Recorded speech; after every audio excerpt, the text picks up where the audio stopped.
Welcome to the AP Plus Point of View podcast, where we explore the theme of trust from a number of different angles. Today we'll be exploring the social media ban for under 16s and the role that digital identity can play in that. And today I'm joined by two esteemed speakers, Tony Allen and Kieran Donovan. Tony is the founder and CEO of UK Age Verification Scheme, which provide independent testing and certification for online and offline age and identity. Welcome, Tony. Right. And Kieran is the CEO and founder of KID, which uses age assurance to create safer online experiences for kids. So welcome, Kieran. Yeah, great to be here. Really great to have you both on the podcast today. So start with a question for both of you, and maybe to you first, Tony. So what does trust mean to you personally? I think people build trust and confidence and safety in just their experience they have online. And so it's important that you maintain that. It's a bit like building a brand, building a reputation. If you build a brand and build that reputation around trust and safety and confidence, you build that buy-in from your customers. You treat your customers with that huge amount of respect for them trusting you with what you're doing with their data. Yep, great. And for you, Kieran? For me, trust is in the online environment is no different to the real world. When I drop my kids off at school, when I drop them off at sport, when I let them wander off on their bike down the road, do I trust that they'll be okay? And if the answer to that in the online environment, whatever platform or service they're accessing is yes, then to Tony's point, that trust has been earned with me as a parent.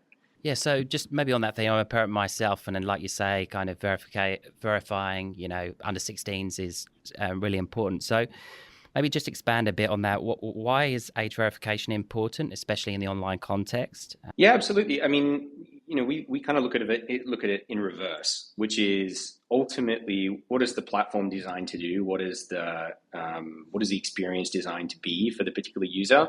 And then working backwards to how do you adjust that experience in a way that makes sense for someone who's 11 versus someone who's 15 versus someone who might be 25 or 40.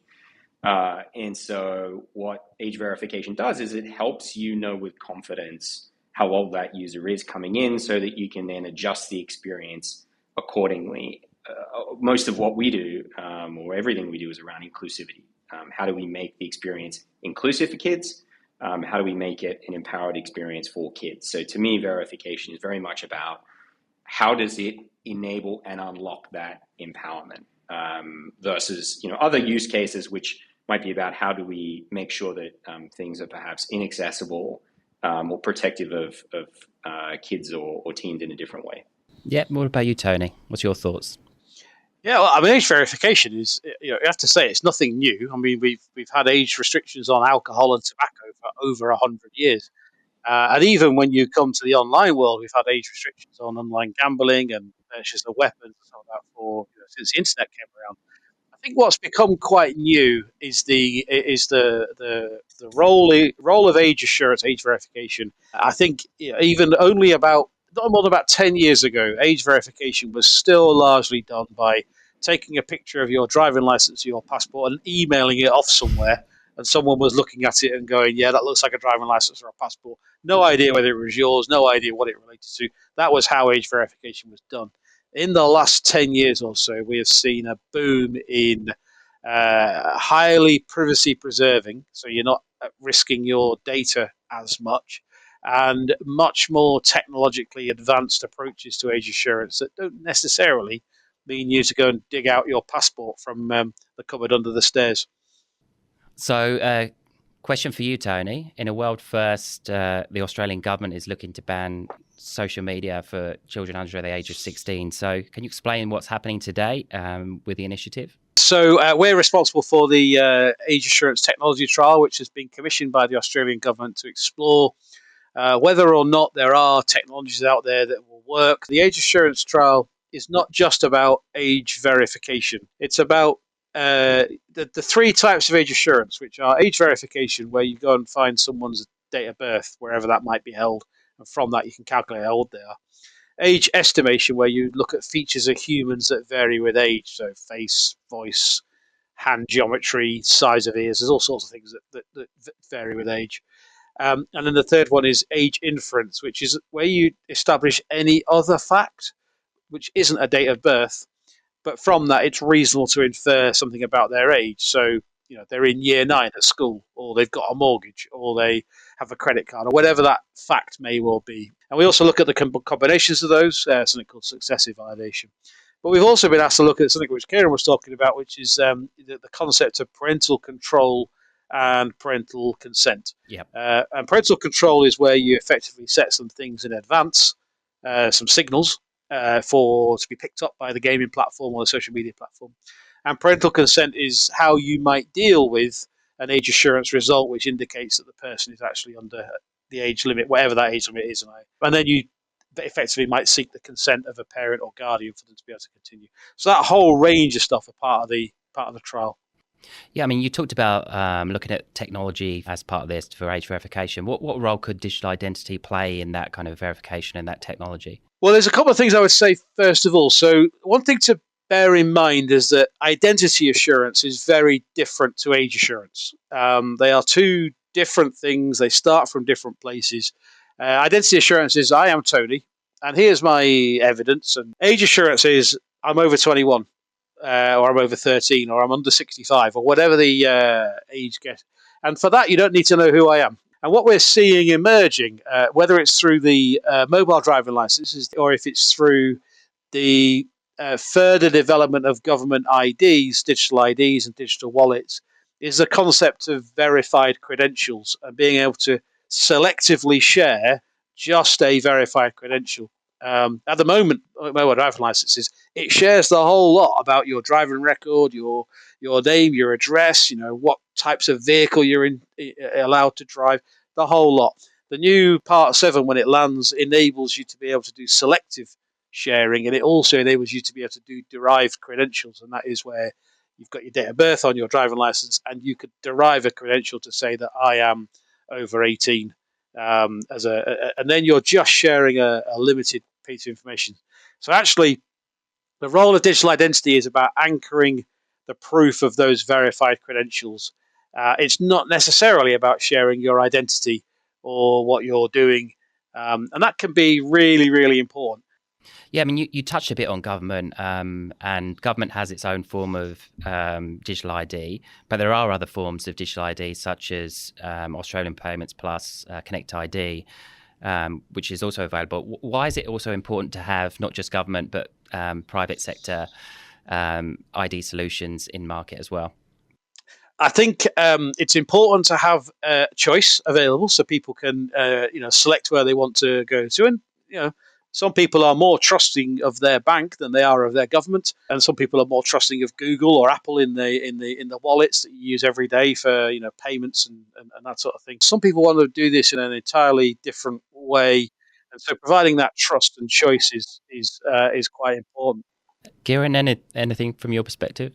Yeah, I mean, I would add that what we see a lot of is the fact that we often deal with users who don't have any proof of identity, don't have something that enables them to sort of share that. And so in those circumstances, technologies that allow you to share that age signal or what segment of the population you fall into, maybe you're a digital youth or a digital minor, that's the only piece of information that the platform needs to know about you. It doesn't need to know that you're 11. It doesn't need to know that you're 15. It just needs to know that you're, for example, above the age of digital consent. That's a lot of what we come into contact with. And I'd say an extension of that is there are a whole variety of use cases that you come across with online platforms where there's a balancing exercise. So one example is chargebacks. Yep. So a classic example is kid runs up a ton of credit card charges. Parent says, I had no idea about this. And then they ask for the £1,000, $1,000 back from the particular platform. And the platform goes back and looks at it and so actually, the parent consented to this, they attached their credit card, they did all these sorts of things. And so there's inevitably a balancing exercise that you want to do in terms of how do I know who the child is, how do I know who the parent is, and how do I know that the decisions that are being made on the platform, because I don't know necessarily whether it's the child or the parent, how do I know that those decisions are actually coming from someone who's authorized to make them, whether it be payments, whether it be opening up certain features, accessing chat, being able to add friends, All those sorts of things are things where you want, or you typically want to know that a parent's involved in those decisions. So Tony, I'm interested. We talked a lot about Australia, but maybe you're obviously from the UK. What's some of the things that are happening around digital ID in the UK and in Europe? Maybe just talk to a few things. Yeah, there's lots going on with digital ID all over the world, isn't there? And there's various different approaches to it. So you have a few countries that are operating like Australia, like the UK, like New Zealand, a kind of trust framework concept whereby the government is setting like kind of the basic guide rails for stuff, and then leaving it to the marketplace. And then you've got others like the European Union, which is going down quite a centralized directive-based approach with personal IDs and basically government issued. I think the really interesting bit of debate there is going on with digital ID at the moment is the extent to which digital ID is a utility that ought to be state sponsored or ought to be taxpayer funded. Kieran, you obviously have a business in ID, and it's been interested in your views in kind of how you think about innovation versus government, and maybe just expand a bit about what's happening through Asia. Yeah, absolutely. I mean, Singapore is a great use case. We got a great test case because it was one of the earliest countries to push for digital identity. SingPass has existed in some form or another in its modern sort of iteration for about 6 years. It has 97% penetration. As a user of it, I can tell you it's the easiest thing in the world to use. Within 3 seconds, I can share exactly the specific item of information that I need to share with a particular platform. Having experienced the state-sponsored model executed right, it can be, from a user experience perspective, incredibly advantageous. What I would say is that we're also a business who integrates with digital identity. So we integrate with SingPass, we integrate with other providers. I think there are advantages to both approaches, and I think choice is exactly where it makes sense, because we certainly see the opportunity to innovate and innovate quickly with a lot of the private identity providers that we work with. What I will say is that what we're seeing in places like India and Indonesia is really interesting, because that's where you see governments working toward the outcome, which is what does an age-appropriate experience look like, and then reverse engineering what a verification scheme could look like. And in some cases, that's, we saw that in Greece. We're seeing it in India. They're trending toward, the government's going to mandate a particular sort of like family tooling infrastructure layer that needs to be used as part of go-to-market. That includes verification, that includes assurance, and there's a scheme in some form or another that enables you to get approved. And so there's a pathway for private identity providers, digital ID, to operate in that space, as opposed to the government necessarily just mandating it. They create the scheme through which private identity can become part of that trust framework. The 2 data points I would say that are forefront of our mind every time we deploy into a new country. One is, typically we deal with parents.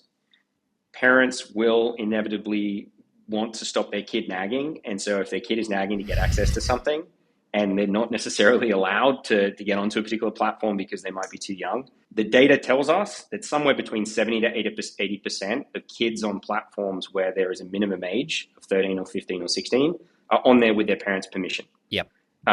What the data also tells us is that in countries that introduce hard verification requirements, the day that comes into force, the number of grandparents who are registered on that service will jump by an order of magnitude, because Nan or Pop becomes the one that the grandkid goes to help get access to. And so I think it's really, really important, whatever path you take, that you look toward the end user experience and work backwards from that. Yeah, so you could have the best ideas. We're trying to ban 16-year-olds from using it, but there is still ways that they're still going to be interacting. I think that's going to be a challenge as kind of we go forward in Australia, that kind of needs to be navigated through.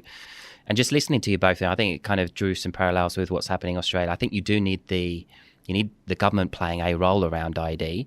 and maybe it could be a framework or a more active role, but you also do need that innovation from other companies driving it and driving adoption. So look, Tony, you touched a little bit earlier on the initiatives like gov.uk in the UK, where UK is rolling out digital ID. What do you think is the path forward to the future around ID? And, is there use cases outside of identity, maybe where identity and payments could come together?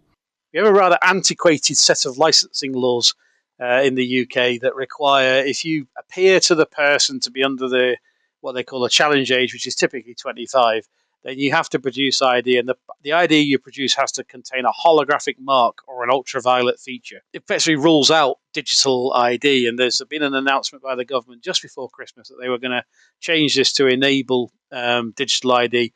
And where you really see that emerging is in tap and go environments. So when you go to the checkout in well, we call them a supermarket, but a bottle shop in Australia or whatever you're at, and you're buying your goods and you're paying using Google Pay or Apple Pay or electronically, I think very shortly you'll be able to share your age attribute at the same time as you share your payment attribute.